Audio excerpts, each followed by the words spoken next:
All attendees are in listen-only mode. Good afternoon, everyone. We'd like to thank you for joining us for today's webinar brought to you by the ESA Sales and Marketing Professionals. I'm Jacqueline Shawn, Marketing Manager for the Electronic Security Association. I have just a couple of housekeeping notes before we get started. All callers will be muted for the duration of this webinar, so please be sure to use your question or your chat log to submit all questions, and these will be addressed at the very end of the webinar. Additionally, a recording of the webinar will be available in the S&P Resource Library at esaweb.org. CE credits are also available for attending today's session, so shortly please refer to your chat log and you will receive instructions on how to request those accreditation forms. Today's webinar, The Upselling Technician, is presented by Erica Wood and Tom Donaldson. Erica is Chief Security Officer at American Fire and Security in Ohio. Erica is a nationally recognized expert on social media and security marketing. Through her efforts with the Security Girl brand, she has made American Fire and Security 16th on the SDNI's Fast 50 list. In 2012, she was selected as a WSC Woman of the Year and is a member of the SSN 20 Under 40 class of 2012. In 2013, she was appointed as chair for the ESA Sales and Marketing Professionals Group. As president for AT Systems, also based in Ohio, Tom has been an active voice in the electronic security industry for the past 37 years. He's been actively involved with the Ohio Electronic Security Association since its inception, as well as the National Electronic Security Association since 1991. He's a past president of the Ohio Burglar and Fire Alarm Association and also active in the Ohio Crime Stoppers Association. He is currently in his 8th year of service on the ESA Investment Committee, his 3rd year of service as a trustee for Security America Risk Retention Group, which represents the ESA stockholders, and he's also a trustee of the ESA Training Trust. Tom also chairs the charter chapter meetings at all ESA events. Now, before I turn it over to Erica and Tom, we want to start out with a poll question. So if you'll just take a few moments and address the question on your screen, we'll give you just a couple of seconds to go ahead and vote. And everyone, while we're waiting on everyone's voting to come in on the poll question, I just wanted to kind of briefly go over why the S&P group kind of chose this as our 3-2-1 webinar for this quarter. And when we were talking about sales and company sales, we realized that a big kind of open part of that would be technicians, using technicians. You know, what are people kind of overlooking when it comes to their sales force? So we felt that this would be a great topic. So hopefully you all enjoy it and get all the information that you can from it as well. Okay, great. Thanks, Erica. Well, poll results are in, and it looks like we almost have an even split. 53% are currently using text as part of their sales force, while the other 47% have said no. So with that said, I will turn it over to Erica and Tom.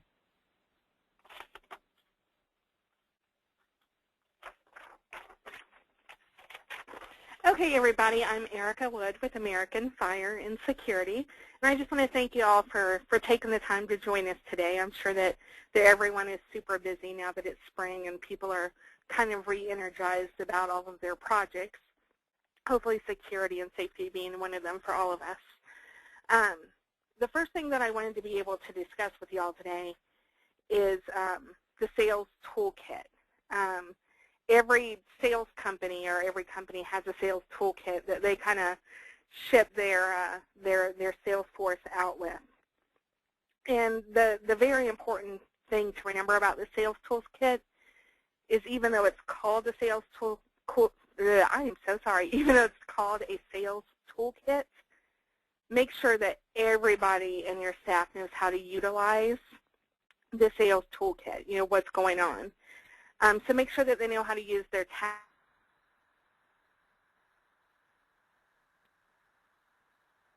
out your products, be it your locks, your access control, your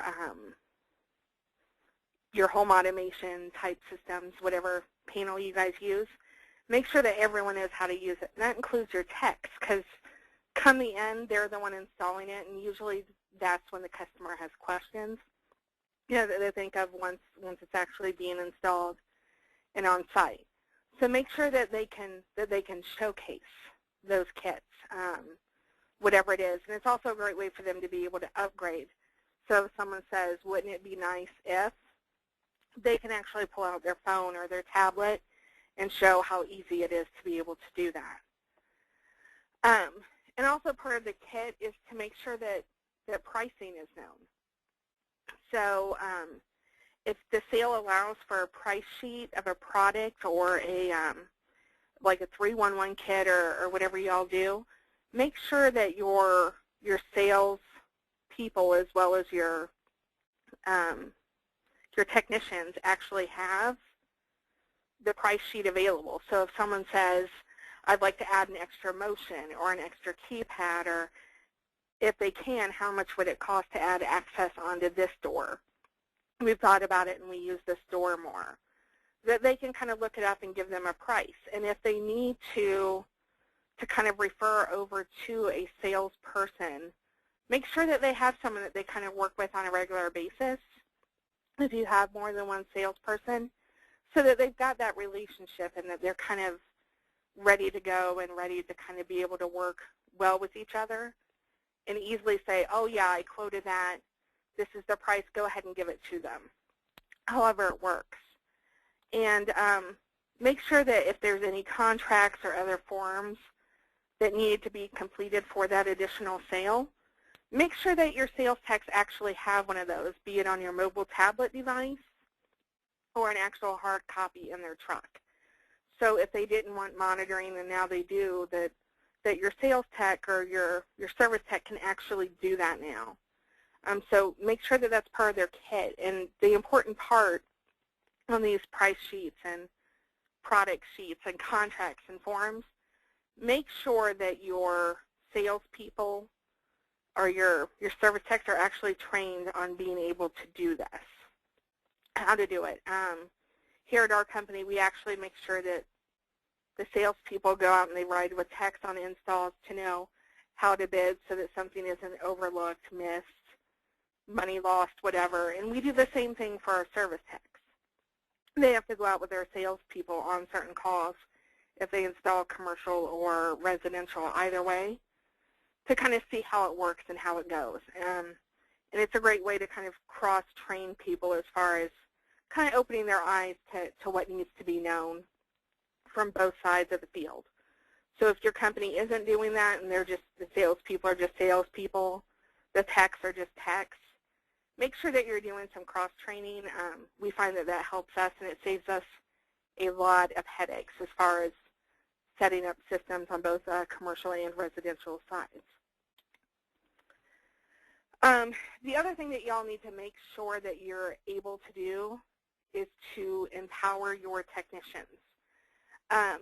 Studies show that an average of 40% of customers purchase more with a good customer experience. Your technicians are really part of that customer experience. They're the ones doing the install. They're usually the ones doing the end user training, unless you have a separate, staff that does that. They're the ones they're the ones that are seen the most by your customer. Typically, the salesperson goes in, sells the system, and then your technical staff kind of handles everything else, or your staff that that answers your phones to kind of be there for online phone tech support. So good customer experience is going to increase your sales overall, and that includes with your technicians. So please make sure that your technicians have the sales training and they're knowledgeable with the products they install. So not just how to install them, make sure that they know how they work and what else they can do, what additional products are actually out there for them that they can kind of add on to. And then train your technicians to pay attention to the client's lifestyles. And if you overhear them while you're installing a system or while you're training them, they say, wouldn't it be nice if? That's typically the leading comment that we train our technicians to listen for with their upselling. is wouldn't it be nice if, or I wish we could do this. As soon as we hear that, we listen very closely. And I mean, your text should always be listening and kind of keying into your clients. But really, really, really make sure that you key in and listen to those two phrases. And if they say, wouldn't it be nice if we had a doorbell that worked with this system, whether it be it access control, be it your home panel, alarm panel. If they say that, say, well, that's something that we can offer you. Here's the pricing, or it wouldn't take much more to do, or whatever. That's a great way to upsell, because even as a salesperson, you go over all of these great features of all of these products, and I really feel that the customers most of the time are kind of overwhelmed just hearing all the features, because we're stuck on features and going through everything really quick as salespeople. But our service techs actually get to hear that end result of wouldn't it be nice if, and it's a great way to remind people that their systems are actually available to do that. So make sure that they're listening to those key things. Again, it's a great way for upselling. And with us, our technicians actually get a commission on the wouldn't it be nice if, on those upsells. So for example, if we're selling an 8-channel DVR for a camera system or an NVR, and our client, initially orders 6 cameras, but once they see the setup, or once they get an idea as to what they want, they go, wouldn't it be nice if, or do you think we could add a camera over here on this corner of our building? Now that I'm thinking about it and I see it on the screen, I'd like to do that. Our techs say no problem, and they know what the price is to add that additional camera. Maybe we have to go back and install it. Maybe it's not on the truck, but they've immediately gotten the sale of an additional camera. So they get a portion of that commission. So they always make sure that the customers are happy and provide excellent customer service, because they know more than likely they're going to get an additional sale just from being able, wouldn't it be nice if, or we'd really like to do this or that. So just again, please make sure that they're listening to the clients on the end. Now we're going to go ahead and move on to poll question number 2. And the question is, do you or your techs refer the business to a sales rep, or can they close the deal on their own? And this is just something that we just now spoke about, where we empower our techs to be able to try to close the deal on their own as much as they possibly can. It really gives them that empowerment. And usually, the one thing that I forgot is, because they know how to sell, they're typically a great source of leads, either for themselves so that they can sell and work with a sales technician or a sales manager to actually be able to get the quote in the customer's hand, because they don't know that system. But they're able to actually make the sale, sometimes with some additional support from our other team members.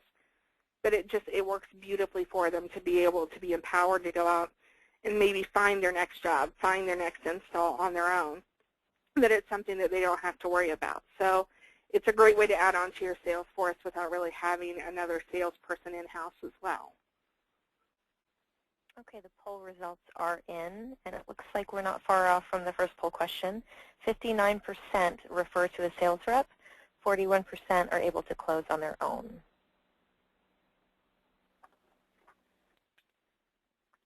Okay, and we're actually going to move on to Tom now, and Tom is going to talk to us about some more leveraging your technicians as an upselling technician.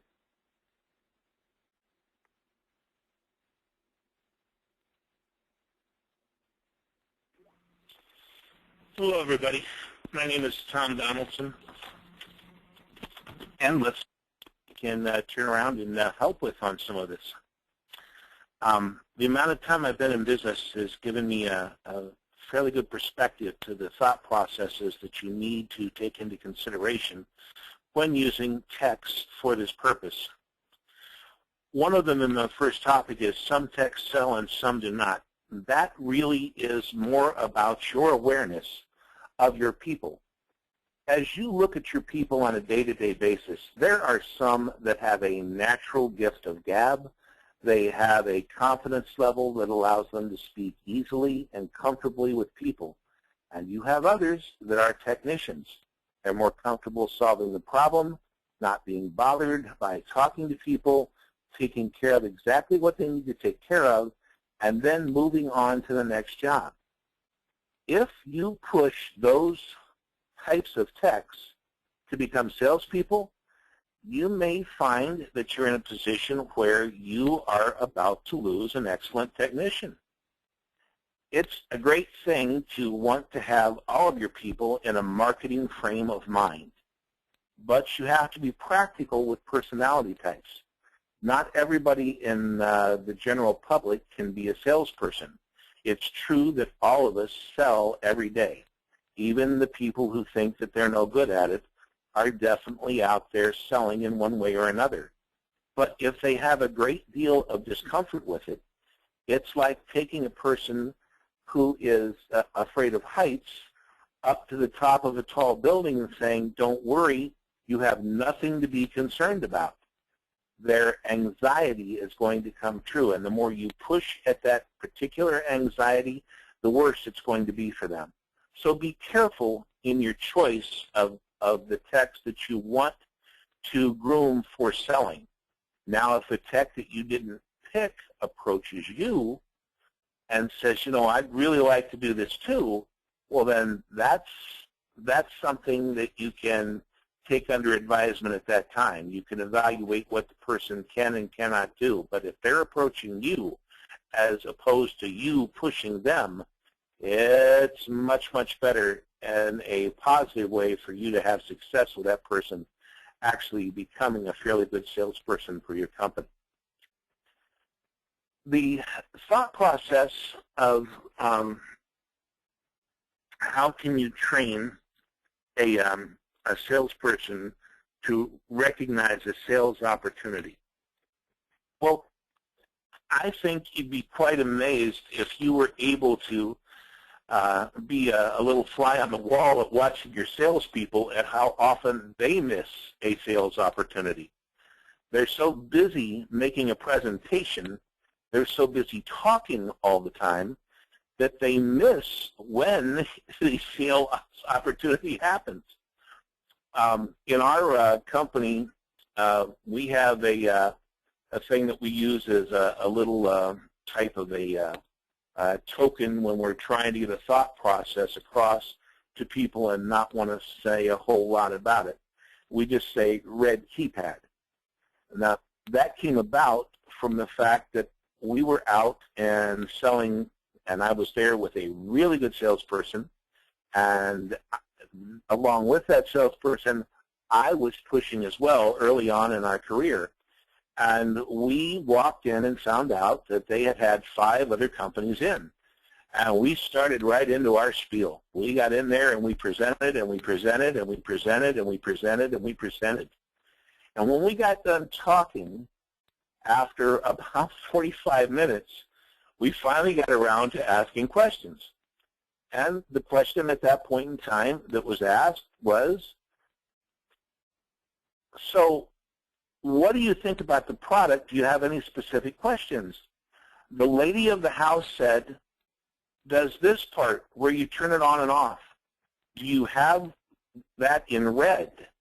And it just so happened that the manufacturer we used had come out 2 months before with various colored keypads. And we said, yes, we have it in red. She turned and looked at her husband and said, this is the one I want, buy this. From that experience, I walked away with thinking more and more about something that I had been taught many times before. Shut up. Don't talk so much. Ask questions. People that are buying, whether they're buying from a salesperson or a tech, do not buy because of what we're thinking or what we believe. They buy for their reasons. And the real job of any salesperson, whether it's a tech or a salesman, is to turn around and recognize a sales opportunity by asking questions. And from those questions, developing where the opportunity exists and does not exist.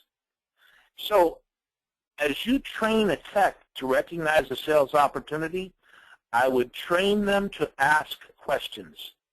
You might want to help them with some of the types of questions they can ask that lead away from yes-no answers and lead more into the client talking and giving you some idea of what's really in their mind.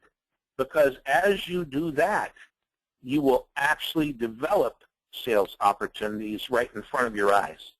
It comes from questions to your client, not presentations to your client.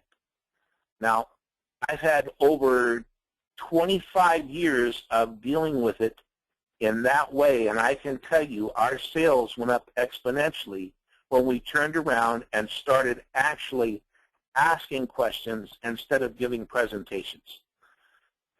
One of the very, very best things to train your tech to understand is that as they walk into the house, they do not have the negative that the salesperson has who works for you.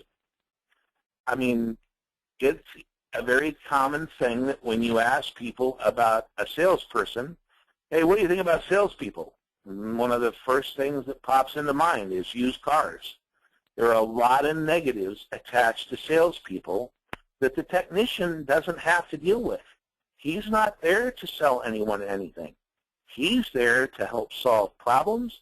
He's there to look at the opportunities that are in front of him as the client presents what the problems are, and applying his same problem-solving skills to finding out what may be wrong with the system. He can potentially, at that point in time, make suggestions to the client that they will not see in the same negative manner as a salesperson stating to them, well, to fix this problem, you just got to buy a new panel, you got to do this, because they're always looking for a salesperson to sell them something. As that service technician instead is suggesting something that may solve their problem, it may be the same thing, but there is not the same negativity attached to it. One other thing that I would tell you about training your technicians, it's very important that as they learn about that last lesson, that they remember something. And that is, nothing happens till somebody sells something.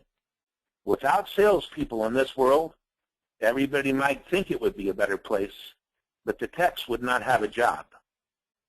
Teaching the techs to respect salespeople instead of seeing them as the idiot that sold something that they're now stuck with making work, that's a matter of just in-house company training, a matter of attitudes that you move in with people back and forth to try to get them to understand what will work and what will not work, and disrespect of your fellow employees is something that does not work.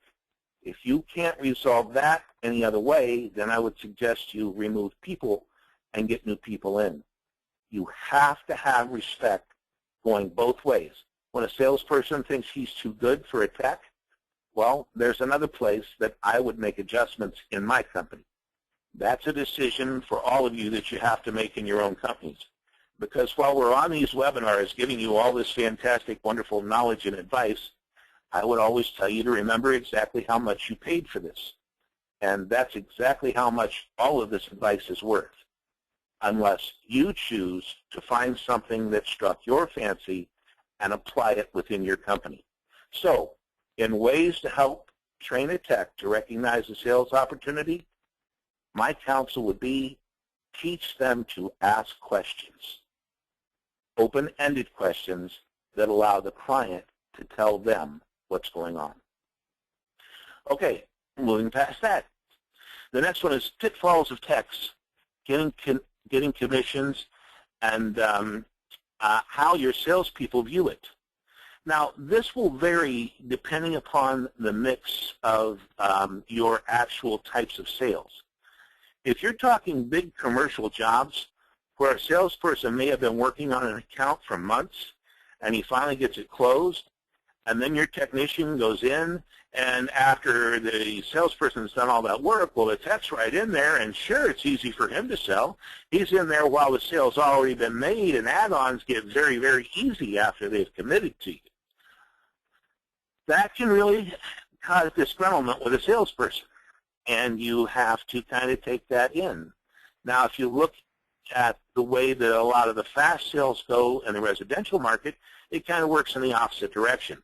Those salespeople typically are not worried about little tiny add-ons and things. They're worried about getting to the next job where they can make a sale and make a big hit on commission and keep moving as to making an extra $10 or $20 here or there. So your techs, as they get their commissions, becomes something that you have to figure out how are those commissions actually going to be viewed in the eyes of your salespeople, and also look at the way that your techs get the feeling, again, of are you pushing them into a place where they want to make money, and now they may not be paying as much attention to the actual job of being a tech as they should be. There are definitely traps in the middle of this. You need to be careful as you're moving through it. And also, as you look at the attitudes of people, because we talked about the harmony you need and the respect for each other, you can't allow this to get in the way of that harmony.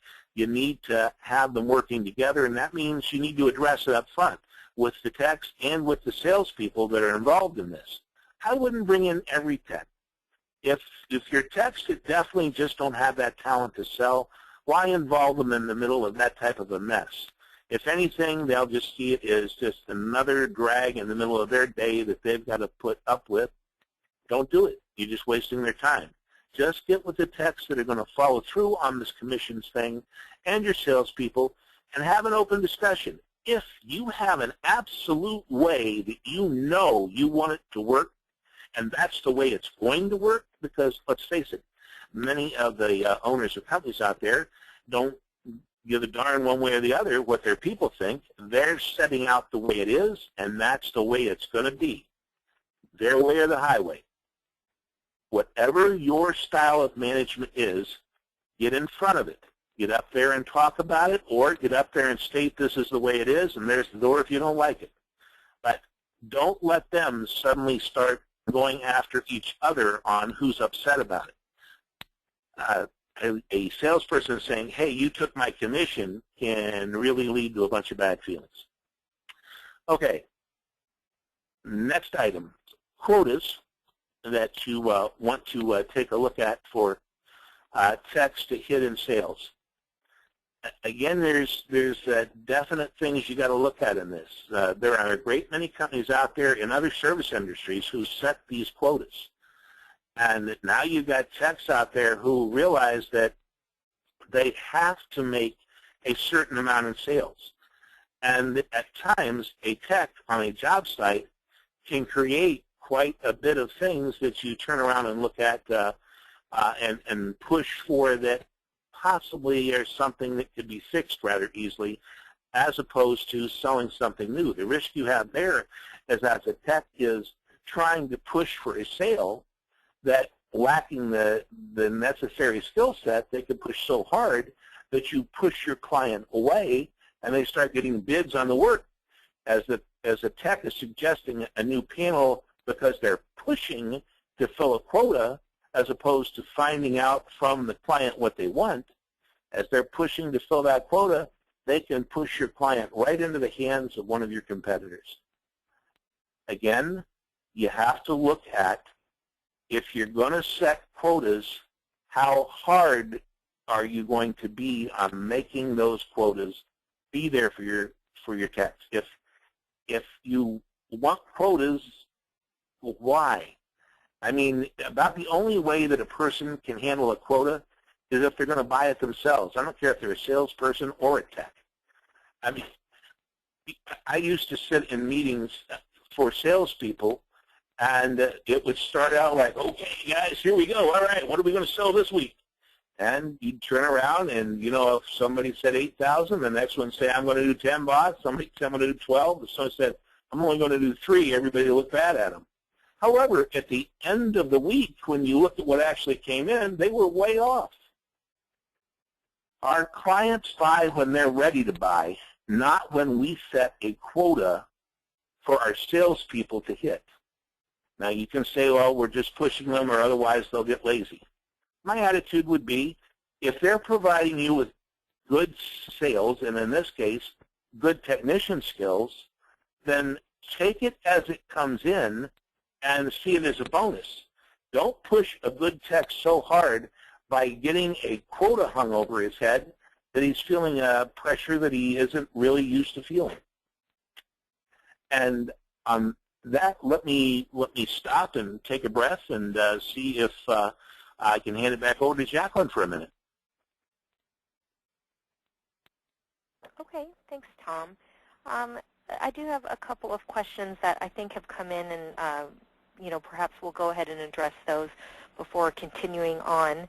But we had talked earlier about training techs, and a couple of great questions that have come our way.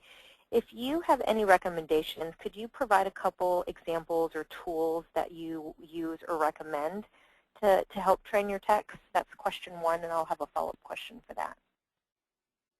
Okay. To give Tom a break, I'll go ahead and I'll start off. When we train our technicians, as far as those tools go, number 1, look towards your manufacturers, your dealers, your distributors, whoever you have, and don't be afraid to ask if they have training tools, training slides, presentations, classes that are getting ready to come up on those products that you sell or that your technicians install. Make sure that you have all of that stuff kind of at your disposal, at the tips of your fingertips. For example, yesterday I went to this great class just basically on Z-Wave stuff, and there was a quick set rep there. And after the class, I literally just walked up and said, hey, your presentation's great. Not only does it explain how to kind of properly install your product into homes, so that's great for our new incoming techs to learn, and maybe kind of as a great review for the techs, but it also goes over sales, how to use it, and why do people want to add on a lock to their house or a lock to their business even. We also install those into businesses. And he said, sure, and I had the presentation by 11 o'clock last night. So make sure that you're kind of utilizing whatever resources you have. And if those resources aren't available, you're going to have to kind of resort to creativity and making up your own stuff or looking to YouTube for videos or whatever you need to do. But however you need to get your hands on the stuff, do it. But typically your distributors, your reps, can lead you in the right direction for training. Okay, great. Thanks, Erica. Now, my second question, it's in regards to, what Tom had talked about as far as making sure you're asking the right kind of questions, open-ended questions. Can we get some examples of ideal open-ended questions that techs could use?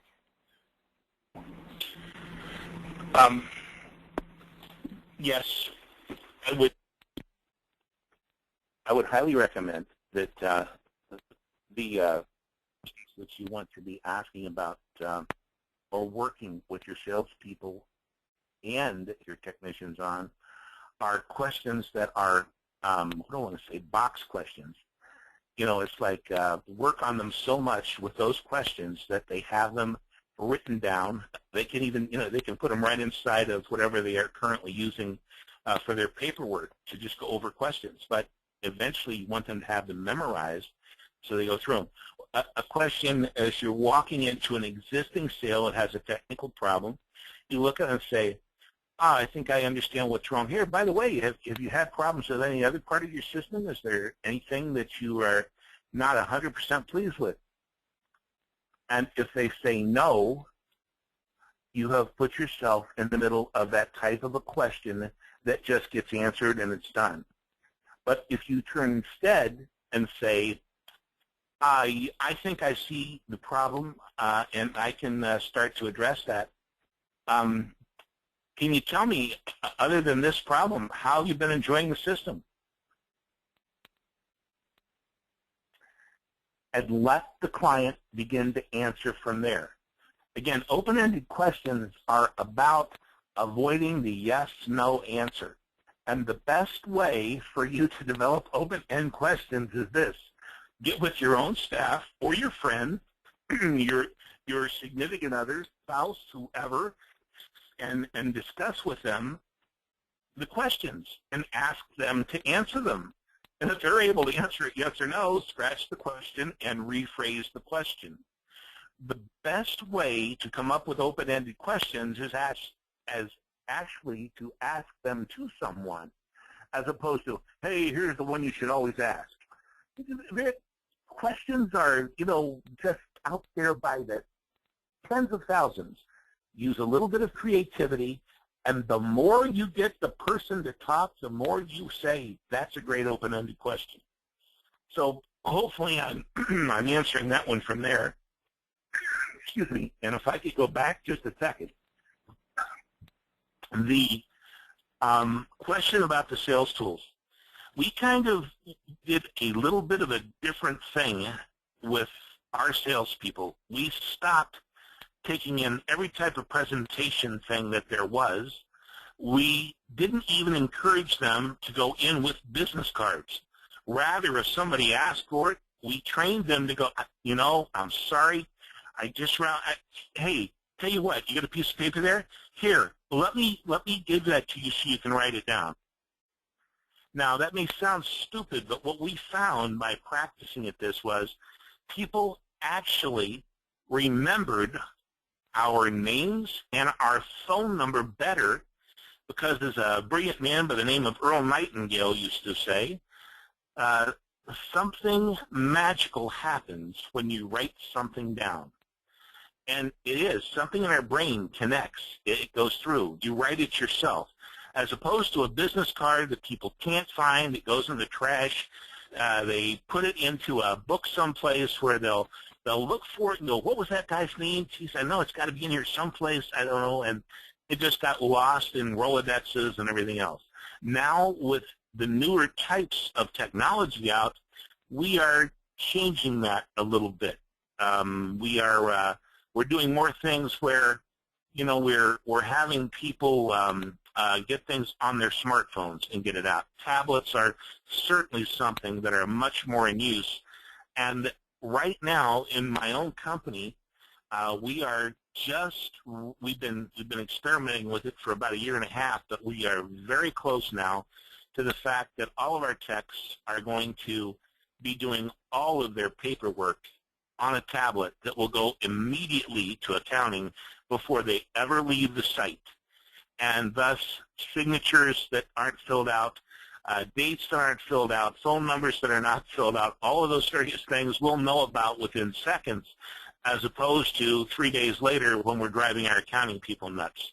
So there are a great many new sales tools out there that I honestly believe that Erica can give you probably much more information on than I can.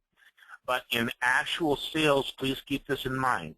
The less that your technician looks like a salesperson, the stronger the advantage is when they're trying to walk in and actually make a sale, because there's no negatives associated with it. The more you make your technician look like a salesperson, he has all of those objections to overcome. So hopefully that answered the questions. Yes, I think that did. Thanks so much, Tom. We'll address, keep those questions coming. We'll be sure to address them at the end of the webinar. So use your question log.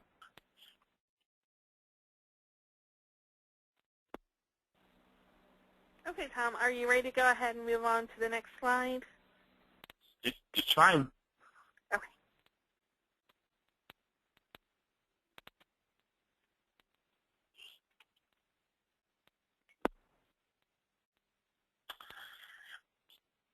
Techs paid by the job or on the clock. This one is where it gets touchy for you. You know that great thing that we just talked about getting out there and getting them to be that extra salesperson for you? Well, as they're getting paid by the hour to sit there and talk with your client, you are going to have a bit of a problem. I mean, that one that has the great gift of gab is getting paid to sit there and talk and not get on to the next service call that not only will make your client happy, but potentially will make you more money than whatever the add-on sale is that he is trying to make happen. So you need to think about what happens as a result of that. The techs that are paid by the job, that are going out to a house, they get a flat $100, $75, $150, whatever their flat rate is. Hey, the time they spend there doing extra things, who cares? Unless you've got a job backlog of 80 jobs that you need to get put in quickly, and he just wastes another hour and a half in a day that stopped him from being able to get an additional job installed. So you've got to look at this again to the parameters of your company. What is specific to you? As you, the owner, as you, the manager of this company, look at these angles, you need to say, hey, you know, is this really going to be profitable for me in doing it in this manner? Am I hurting myself in some manner by doing it this way? Encouraging a tech to sit on a job site and talk, man, I have a fantastic tech that has just one of the best personalities, and people just love him. And it wreaks havoc on our schedule. It just does. They get there, I get nothing but constant compliments about him, but I literally have had to say, okay, I'm not going to try to run 5 service calls with this tech. If I get 3 to 4 out of them in a day, I've got to turn around and go, yay, I'm happy we got that many in. But people love him. So again, you just have to look at, is that love something that you're building enough goodwill with that is making you money for your company, and it makes sense to move forward in that manner and allow him to do all of that? Or are you hurting yourself by keeping him on the clock and allowing him to talk in that fashion? I have picked up a couple of tracking tools that I use. One of them is on the cell phone, so that now I have a great idea of not just you know, what the tech is, where he's at, but how much time he's actually spending right there on site, so I can get, okay, this was a half-hour fix, and you've been there an hour and a half, and you turn around and utilize those tools to balance this out. Again, as you get, if you've already started using your techs in this manner, but you don't have that type of tracking thing, I highly recommend you get on with it and get it up to where you can see it and get effective at costing your jobs on how much they're costing, including what you're paying for a service call.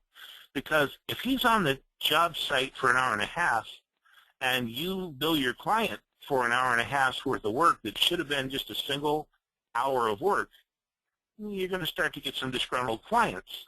You'll make a little bit more money in the short term, but again, how long are they supposed to sit and just talk with the client before they move on? Something that you need to help them with in their training. You need to help them understand that it's not just about sitting there and developing the best friends and great relationship in the world. Another thing you need to be careful of, as techs get involved in this type of activity, I started seeing them being invited to places for barbecues and various things. I think it's nice, but I'm a big believer in that we are here to service our clients, not be our clients' best friends. I mean, it does happen from time to time, but boy, if you start seeing a lot of that going on, it can be a recipe for disaster. Because as they become friends, I don't know if you've ever experienced this, but friends in my experience tend to fight from time to time. I do not need my clients fighting with my tech who is their friend. I don't need my tech at a barbecue where he had one too many beers. It is the type of behavior you have to think about the relationship that you are developing with them as you put them into these positions. You need to give them, again, in their training, some idea of how much they can hurt you financially, which is paid by job or on the clock. Either way, it can hurt you on your job load, not getting it installed quickly enough, or too much time spent on the clock and maybe not billed for it. Okay, the next one, cat toy text. Now, for those of you around Central Ohio, you probably have heard this commercial as many times as I have. It's about a heating and cooling company.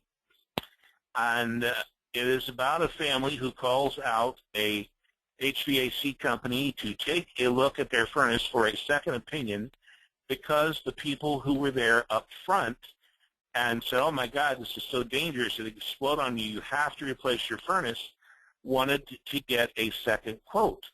But instead of just quoting it, their technician turned around and actually looked at the furnace and stuffed way up inside, I'm going to call it the heat exchanger, that might not be the right term, not an HVAC tech, but, and the heat exchanger was a cat toy, which was causing flames to roll out from underneath of the furnace up into the open space. When he removed the cat toy and put it back together, the furnace worked just fine. Now, they give no aspersions about how the cat toy got there. I mean, the cat might have unscrewed the cover plate, stuffed his toy back up in there, and then screwed the cover plate back on. Or, well, maybe it came from draw your own conclusion. Now, that commercial always hit me as funny, and it also brought to mind this. As you're sending your texts out, if they have quotas, if they have things where they can make more money, if they realize that they're getting behind on their bills and they have a wife who needs a new car, if they have braces for their daughter, you can be putting them in a position where amazing things can go wrong with the equipment that they're servicing. You don't want cat toy techs if you are an ethical company. If you're not, you may want to hire all of them you can get. But if you're an ethical, moral-centered company, then you probably don't want to put things in the pathway of your techs that can cause them to start thinking, if I did this, we could get more money. So just a caution there to be thinking about. Realistic numbers. Realistic numbers of how much more money they could make. When you're making this presentation to your techs and you're really looking at it, how much more money can they really make? Realistically, don't blow smoke at your techs. They are equipped with bull excrement meters. And with those bull excrement meters that they hear, they kind of see through things very quickly as they watch salespeople all the time that they kind of tend to say, yeah, the guy's just ripping people off. Now, if you think about that from your own experiences, you'll know that your techs really do have a great meter for that. So if you, their owner, comes in and goes, oh, you can make so much more money, now, I'd rather tell them they have a chance of making an extra $30 or $40 a week, possibly $100. And if they make $800, be happy. But don't show them they can make that much money. Let them discover they can make that much money. They'll be much happier with it than they will if you oversell it and they don't make the money that they think that they could have. So again, just another little cautionary tale there. When you're talking with them about it, use realistic numbers. And moving to the last thing here, when should a tech become a salesman? When you have a tech that you're watching and he's doing such a fantastic job, if you watch him, you think he could be a salesperson, well, let's face it, nothing happens till somebody sells something. So you need to look for that time when it might make sense to really move him into a sales role, even if that means keeping on his technician uniform, but he is much more of a salesman, and he gets more salesman training. But again, my statement would be, don't make him wear a suit and tie. If he can go out there and look like a tech, he will avoid all the negativity that is attached to a salesperson. On that, I will stop and give it back to Jacqueline. Great. Thank you, Tom. Okay, at this time, we're going to go ahead and launch our last poll question. I think once you see the question, do your techs have a sales goal or quota that they have to meet? You'll soon see that by our follow-up questions, the question will give us some fun insight here. Just take a few minutes.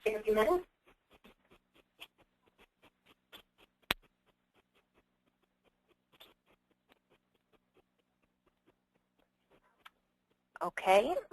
Results are in, it looks like 89% have said no, and 11% have said yes. Now, to follow up those questions, we do have a couple, I'm sorry, to follow up that poll, we do have some follow-up questions about quotas. So Tom and Erica. First question, Tom, you mentioned that you've got to decide what works best for your own company, the culture and the environment, but do you have any advice to give that will help decide on what a text quota should be if you choose to go that route? I'm not sure that I totally understand the question. If you're saying, how do I decide what my culture of my company is, I would find a mirror and look into it for a long time and ask yourself questions, because there is no right or wrong to this thought process. If you decide that you're an ultra-conservative company, then you're an ultra-conservative company. If you decide that you are go for broke and you're going to take every risk and every chance and everything that you do, it's not wrong. It's just what you're deciding that you want to do with your company. What is the greatest thing in the world about being in business for yourself or managing a department where you've been given the ability to allow your creativity to flow? Is that you get to decide. You get to present what will work in your mind, and you don't want to guess at it. You want to look at it hard and say, okay, I can make this work because. And write down why. Look at it. Don't just assume it. Just go, well, I think I'm this kind of person. Don't think. Ask yourself enough questions that you learn about yourself. Find out who you are and how you're going to lead. Find out if you're the person that is, hey, guys, I told you the structure. If you don't like it, that's the door. Get out. I'll hire people that like what I tell them to do. If you're the guy that says, I understand you have some concerns, let's sit down and talk about it. That has been my style of managing a company. I am much bigger on the fact of going, okay, I know where this needs to go, but I also understand that if there's anything in this world that people hate, it's change. They hate it. And now I'm suggesting a change. How about if I'm a little understanding and I hold their hand a little bit and I help them get through it, keeping in mind they are still going to go in the direction I need them to go. It may take a little longer doing it my way, but I keep more people that way. In my career, I've had people who have worked for me for 35 years, 28 years, 25 years, and 3 or 4 that were with me for 20 years, most of which retired out and moved on to their life after work. Every now and then I would lose one of those great guys to a fantastic opportunity that allowed them to open what they wanted to do with their own companies. But you save people that way. That's my style. But if that's not yours, again, that doesn't make you wrong. You'd be wrong if you didn't follow your style and tried to imitate somebody else's. Okay, great, thanks. Another question you had mentioned about your techs and salespeople making sure the team gets along. With both of your personal experiences in your own companies, do your techs and sales ever team up to make a sale? And if so, how do you handle commissions? Erica, you want to take that one, or I will? Yeah, I got it. Ours do a lot, especially when it comes to fire alarms. It's really our biggest team up, because the sales reps can't possibly know every code, how high up should the pull stations be, how many pull stations are required, what's the drop rate on the electrical stuff, how, the amperage for the batteries. And if I'm saying any of these terms wrong, I do apologize. I'm a salesperson with knowledge of this stuff, so I do apologize. But we do team up on things that are very specific, especially if we ever deal with the fire marshal in any capacity with the staff. That's really when, and that's excluding fire extinguishers. That is something that we do. It's easy to train a salesperson on what to look for with fire extinguishers typically. If they don't know, they can easily call someone. That's usually pretty easily fixable. But if it's fire related, that very first meeting, if you're going in there for your sales meeting knowing that it's a fire panel, they always take a fire tech with them. If that's the case, they've got to work with each other pretty close the whole way through. And typically there's some sort of a split there with those commissions because they're both working just as hard. I mean, your sales rep is, of course, that face for the customer to go through, but your fire team is really working on all of the calculations and the drawings and submittals and all of that fun stuff. So in that instance, there really is a split. And I also want to say really quickly that for our residential techs, we do have technicians that don't sell. Just like Tom said, they're not good salespeople. They're not even comfortable with selling. However, their friends, their family, their people that they're in clubs or associations with, they actually know what they do for a living. They know that they install alarm systems. They go up to them and they say, hey, dude, I need an alarm system. And what our techs do is they refer them over to a sales rep, usually one that they're close with, that they work well with, that they have a mutual respect for. And at our company, we have an open referral policy that if you refer someone and we close the deal, you get $50. So instead of that coming from another customer that gets that referral fee, we give that $50 referral fee to the technician. So they still get something for giving us that lead, getting that sale. Sometimes our techs choose to save up that money to actually get parts for their own alarm systems or whatever they need to do. But it's a great incentive for them. Instead of saying just call someone, dude, you can just give the office a call. They can make sure that their friends or their family or whoever they know are really well taken care of. And it's the same, of course, on the commercial side. We do make sure that there's some incentive that they don't say, well, we'll call somebody. It's no, call us. I will have my friend Erica, for example, give you a call and she'll take care of you, et cetera, et cetera. So it's not really a way to make sure that they're a salesperson, but it's a way to kind of reward them for making sure that we get the sale versus someone else. Tom, do you have anything to add on to that? We're slightly different because our salespeople are straight commission, period. It is straight commission, which for the guys that are good know that means a lot of money, not no money. So we give them a high rate of commission, but it's straight commission. Therefore, we expect our technicians to support our salespeople. And in the situation where we are going out like that, the tech is getting paid for every hour he's on site. The salesperson is not. So all commission in that specific type of a situation goes to the salesperson.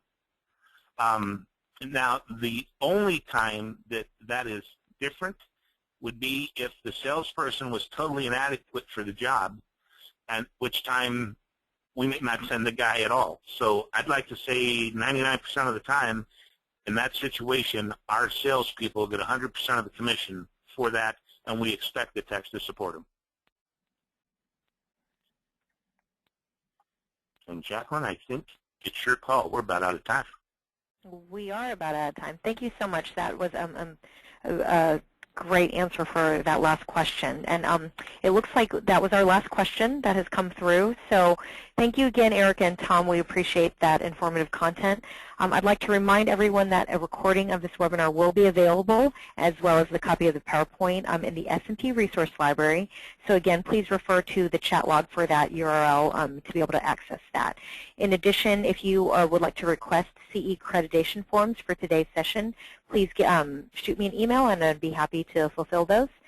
Also, if you'll be heading to Nashville for ESX on June 22nd through the 26th, you'll see the slide on the screen right now.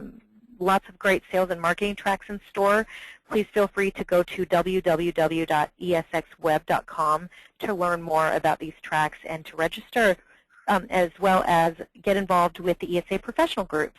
The best way to start with professional groups is obviously to attend a meeting in person, and we are holding that Monday, June 23rd from 4 to 5:30 at the Music City Center, and that is room 106C. So once again, thank you everyone for participating in today's webinar. Thank you, Erica and Tom. We appreciate everyone's time. We hope you found the content useful, and hopefully you'll join us for a future S&P webinar again. Enjoy the rest of your day. One quick finish, sure. if I could. We take our techs to ESX for training. We take them there for training for all kinds of things, but it doesn't hurt for them to be involved in the training that's down there. They can learn an awful lot of stuff from suppliers or whoever, especially on this type of thing we just talked about today. They can get an idea about talking to technical people who are in those booths who are selling. So there's a lot of good examples there. ESX is a fantastic place to be for that type of training. Great. Thank you so much, Tom. And to kind of finish up on Tom's note, ESX, they do offer team discounts if you plan on bringing, I believe it's 3 or more from your company. So, again, more information on the website, esxweb.com. Thanks again, everybody.